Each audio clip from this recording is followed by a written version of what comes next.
Habang tumatagal, mas naiintindihan na namin si Papa, kung ano ang mga ayaw niya at gusto niya. Sa pagliligo, gusto niya yung mainit ang tubig, pero hindi yung nakapaso ng balat. Para sa kanya, hindi pwedeng maligamgam lang kasi maginaw pa rin ito sa kanya. Dapat din napaliguan siya na okay ang mood niya. Dapat makiramdam tayo sa kanila.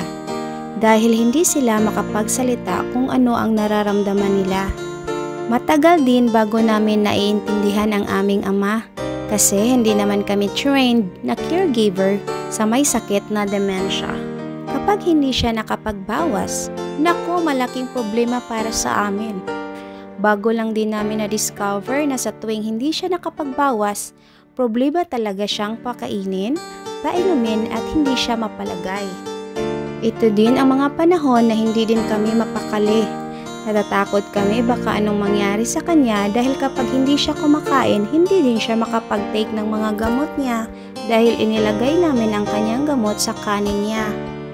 Kapag hindi siya makapagbawas, hindi din siya iinom ng tubig. Paano na lang? Tibay ng loob at mataas na pasensya talaga ang kailangan.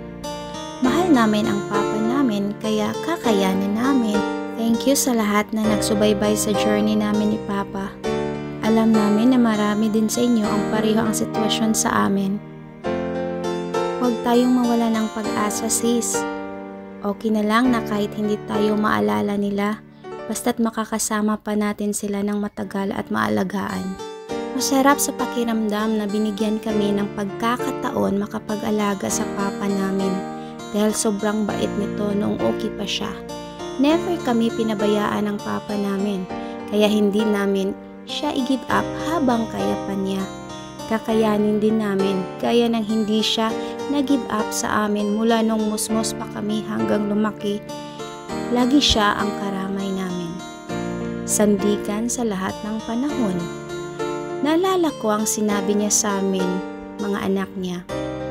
Hindi daw niya kami ipagpalit kahit ilang mga sakong ginto. Dahil para sa kanya, each of us ay isang pinakamahal na diamante. Kahit magkanda kuba daw siya para mabigyan kami ng magandang buhay. Ay nakakaiyak na remember ko tuloy. Thank you Lord, binigyan mo kami ng mabuting ama. I love you Papa. Thank you for everything. Mama.